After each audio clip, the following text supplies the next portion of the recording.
आफ्नो अत्यन्तै महत्त्वपूर्ण र मूल्यवान सुझावहरू दिनुभएको छ। केही मान्य सदस्यज्यूहरूले मान्य मन्त्रीलाई सचिव वा मन्त्रालयका कर्मचारीहरूले राम्रै सिकाउनु भएको छ होला भन्नुभयो। मलाई लाग्छ मानिसको जीवन अन्तिम घडीसम्म सिकाइ नै हो भनेर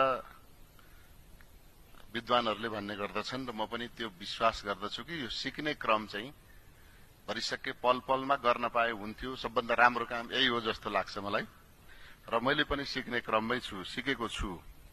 म धन्यवाद दिन चाहन्छु। यो विधेयकले वास्तवमा विधेयकको मर्मका बारेमा केही कुराहरू यहाँसँग राख्न चाहन्छु। अहिले हामीले चाहेर वा नचाहेर आन्तरिक वा बाह्य बजारमा, राष्ट्रिय वा अन्तर्राष्ट्रिय बजारमा, घरमा वा मल, ठूल्ठूला मलहरूमा वा व्यक्ति व्यक्तिमा वा व्यक्ति र समूहमा वा समूह समूहमा यो धन्दा, यो व्यापार जताततै चलेको छ। मान्य सदस्यज्यूहरूको नजरबाट छिपेको छैन।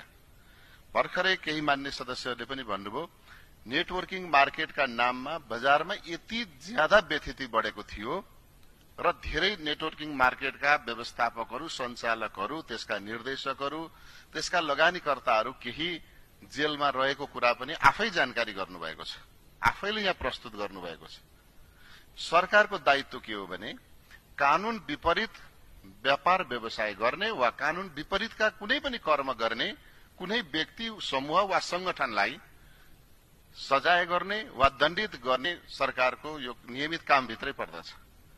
कसरी दण्डित गर्नुपर्दछ वा कसरी व्यवस्थित गर्नुपर्छ भन्ने विषयमा संसदले छलफल गरेर, मान्य सदस्यहरूका बीचमा घनीभूत छलफल गरेर सरकारले केही विधेयक तयार गर्ने हो र यो सरकारी विधेयकका रूपमा हामीले प्रस्तुत गरेका छौं। मैले प्रस्तुत गरेको छु र यसरी प्रस्तुत गर्दै गर्दा स्वाभाविक यसका केही चरित्रहरू छन्।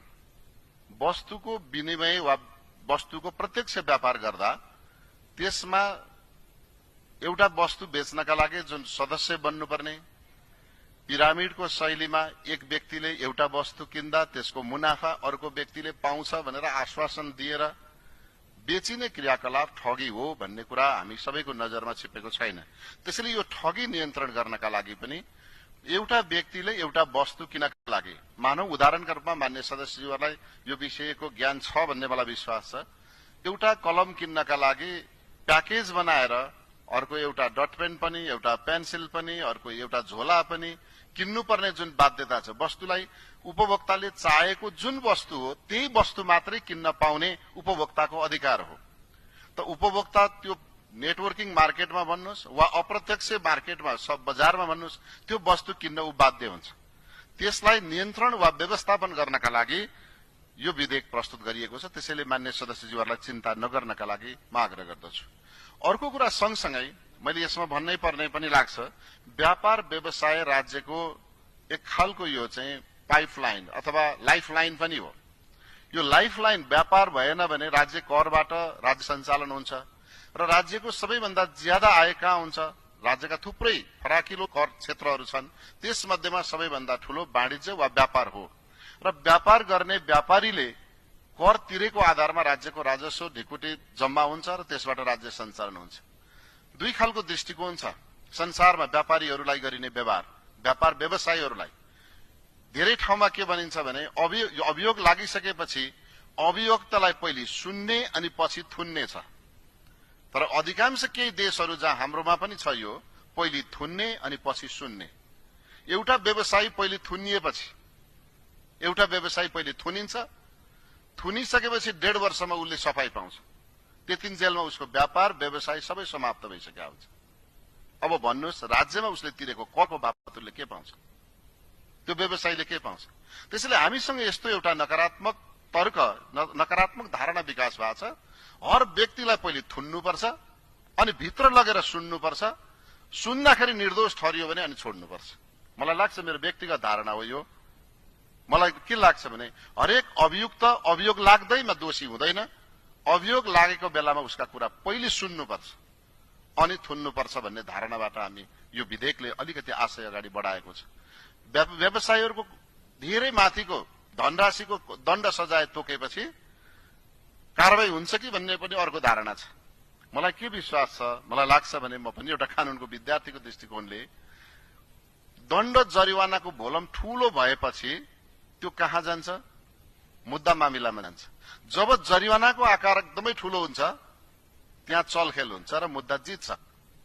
तर जरिवाना सामान्य भयो, ठिकै भयो, जरिवाना तिर्न सक्ने खालको भयो भने बल्ल कानूनी राज्य स्थापना हुने पक्षमा त्यो व्यावहारिक रूपमा प्रयोग हुँदै आउने पनि अभ्यास छ। कानूनको मलाई लाग्छ मान्य कानून व्यवसायी नै हुनुहुन्छ एकजना मान्य सदस्यहरू, उहाँलाई यो पनि थाहा छ।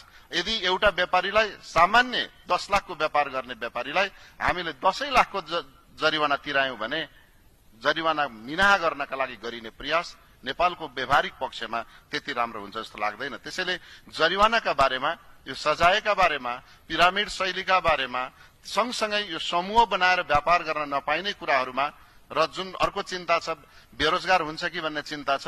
अहिले नै पनि धेरै जसो रोजगारीको क्षेत्र यही नै बनेको छ। प्रत्यक्ष व्यापारमै धेरै नेपाली नागरिकहरूले रोजगार पाइराखेको हुनाले यो विधेयकको आशय मुख्य के हो भने त्यसरी व्यापार गर्नेहरू कानूनको दायरा भन्दा बाहिर छन्, उनीहरूलाई कानूनको दायरा भित्र ल्याउने कोसिस हो। यो दर्ता नगरी चलेको छ, दर्ता गराएर चलाउनुस् भन्ने हो। कर नतिरी चलाइराख्नु भएको छ, कर तिरेर चलाउनुस् भन्ने हो। राज्यको नजरबाट बाहिर हुनुहुन्छ, राज्यको नजरबाट भित्र आउनुस् भन्ने हो। त्यस पछाडि बाहिर भएको व्यापारका वस्तुहरूलाई स्वदेशी र विदेशी वस्तुको व्यापार के गर्ने हो भन्दा हामीले नेपालको मात्रै वस्तु व्यापार गर्छौं भन्यो भने पनि अव्यावहारिक हुन्छ। विदेशको व्यापार मात्रै गर्छौं भन्यो भने पनि अव्यावहारिक हुन्छ।